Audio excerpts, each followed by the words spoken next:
नमस्कार, आप देख रहे हैं केबीसी न्यूज। मैं हूं आपके साथ सामेज।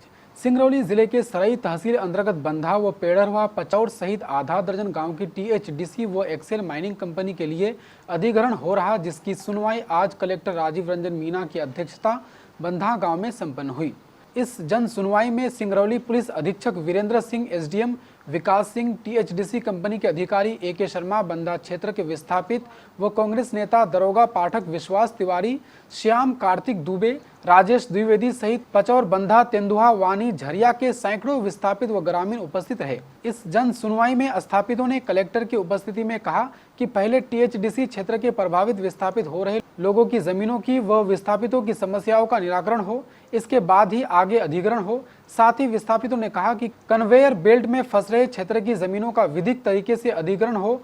वो कन्वेयर बेल्ट में जिसकी भी जमीन फंस रही है, उन्हें बिना नोटिस दिए यदि कोई घर सहित अन्य उपयोग की चीजें बना रहा है, उसे ना रोका जाए। इस जन सुनवाई में कलेक्टर राजीव रंजन मीणा ने कंपनियों से प्रभावित हो रही जमीनों के संबंध में लोगों को जानकारी दी। कांग्रेस के नेता दरोगा पाठक ने कहा कि 16 साल से पेड़रवा गांव के टीएचडीसी क्षेत्र के प्रभावित इस विस्थापन का दंश झेल रहे हैं। कई लोग असमय काल के गाल समा गए, उनको जमीनों का पैसा नहीं मिला, ना ही वे लोग जमीन बेच पाए, जिससे इन लोगों ने पैसे के अभाव में अपने बेटियों बेटों की ना तो शादी कर पाए, ना ही बीमारी से पैसे के अभाव में इनका इलाज हो पाया, क्योंकि यह जो उनकी जमीन है कंपनी के अधिग्रहण क्षेत्र में होने के कारण बिक्री खरीद पर प्रतिबंध लगा है, जिससे कोई भी व्यक्ति बेच नहीं पा रहा है, ना ही किसी को कंपनी द्वारा पैसा ही दिया जा रहा है। टीएचडीसी कंपनी के अधिकारी AK शर्मा ने भी कहा कि हम जिला प्रशासन का पूरा सहयोग कर रहे हैं, कहीं ना कहीं जिला प्रशासन की कमी की वजह से मुआवजा वितरित नहीं हो पा रहा है।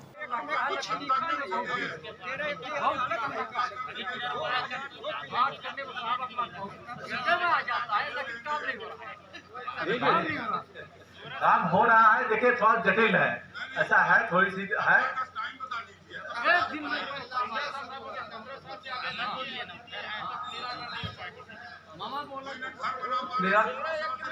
ज्यादातर सब चीजें बनी हुई है, बस उस पर निर्णय होके उसका कार्यान्वयन ही होना है। सब चीज बन चुकी है आप लोगों का। ऐसा कोई भी किसी का कोई हक नहीं माना जाएगा। हम कोई जबरदस्ती आपसे कब्जा नहीं लेंगे यहाँ माइन चालू करने के लिए। हर एक आदमी को संतुष्ट करके ही लिया जाएगा। हाँ,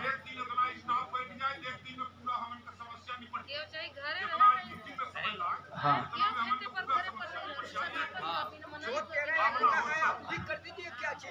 तो कलेक्टर साहब ने, एसडीएम साहब ने सब आश्वासन तो दिया है ना। नहीं, हमारा निराकरण भी हुआ भाई, ऐसा कैसे करते। कलेक्टर के रूप में आप आकर के हम लोगों को आज संबोधित कर रहे हैं। इसके पहले हम आपके 7 कलेक्टर हम लोगों को संबोधित करके जा चुके हैं और हम लोग जहां थे वही हैं। कोई विरोध की बात नहीं है। आप हमारे मुखिया हैं।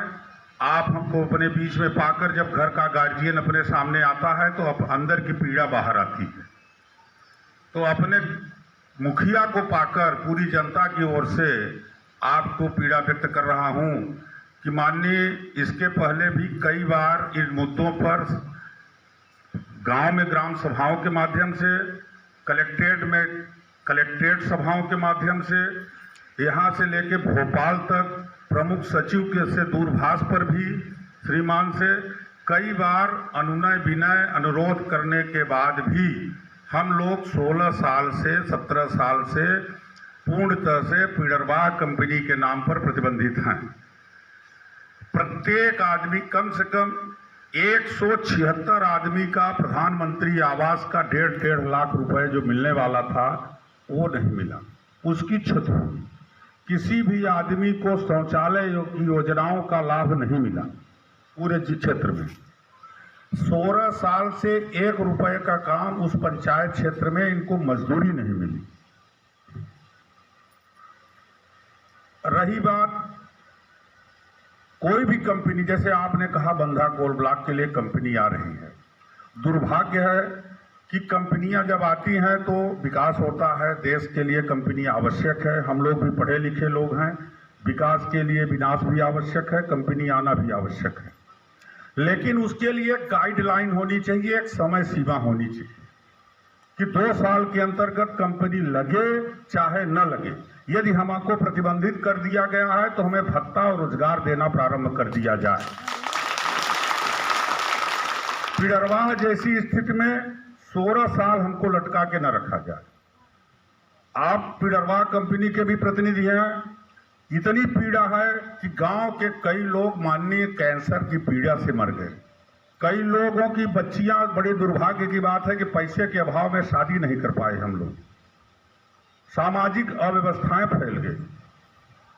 पूर्व कलेक्टर माननीय सलवेंद्रम साहब जी तेदुहा गांव में ग्राम सभा लेके जो मुद्दे मान्यवर आज कह रहे हैं, चाहे वो नए मकान निर्माण की बात हो और चाहे पुराने सिंचित असिंचित की बात हो, प्रमुख सचिव बात के सामने डिस्कस हुआ कि आप लोग विरोध मत करिए, आप लोग शासन का साथ दीजिए। आप लोगों को एक नए धारा लगाने से कंपनी 2 साल 3 साल पीछे चली जाएगी, देश का विकास रुक जाएगी। और पुनर्वास ग्राम में भी उनको दिया जाएगा। वो कोई मतलब आप लोगों को ये संशय न रहे कि नहीं, ये तो लगता है कि पिडरवाह की तरह लाभ इसमें नहीं मिलेगा। ऐसा कुछ नहीं है, सब लाभ मिलेंगे। ये बस प्रक्रिया केवल 247 है, लेकिन ये अर्जन हो रहा है 2013 के एक्ट के अनुसार ही हो रहा है। मुआवजा आपका उसी के हिसाब से बनेगा, पुनर्वास का लाभ आपको उसी के हिसाब से मिलेगा। इसमें कोई कंफ्यूजन नहीं है। आप लोग ये मत समझो, वो तो एक चूंकि एमपी गवर्नमेंट की एक एमपी एलआरसी में एक्ट है 247, उसका लिया जाए, लेकिन अर्जन पूरा 2013 के एक्ट के हिसाब से हो रहा, मुआवजा वगैरह सब उसी से बटेगा।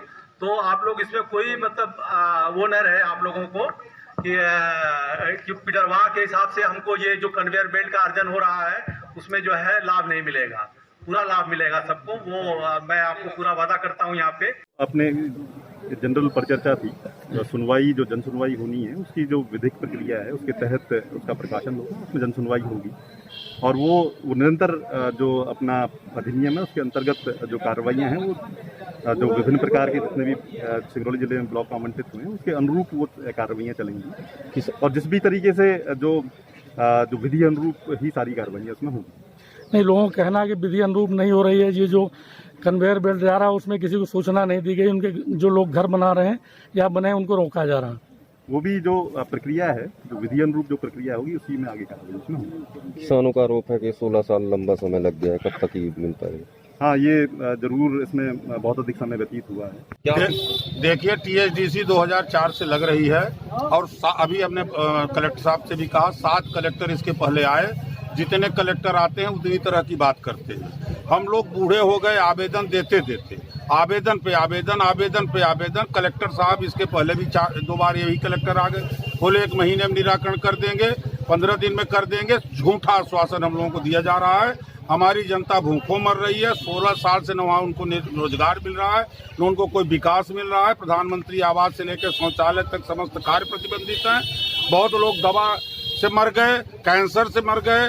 देखिए साहब, ऐसा है, पहले तो ये coal block MP state mining corporation को आवंटित था। 2017 में जाकर टीएचडीसी को आवंटित हुआ है। तो ये स्पेशल प्रोविजन एक्ट के तहत आवंटित हुआ है कि जो पुरानी एमपी स्टेट माइनिंग कॉर्पोरेशन से जो भी अवार्ड पास हुआ है उसी को लेकर हमको आगे बढ़ाना है। तो उसके तहत सारे निर्णय टीएचडीसी ने अपने तरफ से अपने बोर्ड से पास करा के काश्तकारों को उचित मुआवजा देने के लिए सारे निर्णय दे चुका है। अब जिला प्रशासन उस मुआवजे की धनराशि को निर्धारित करके बताए। कंपनी अपनी सहमति पूरी जिला प्रशासन को दे चुकी है कि भाई आपको जो भी मुआवजा हो नियमानुसार जो भी बन। केबीसी न्यूज के लिए मध्य प्रदेश के सिंगरौली से आशीष कुमार की रिपोर्ट।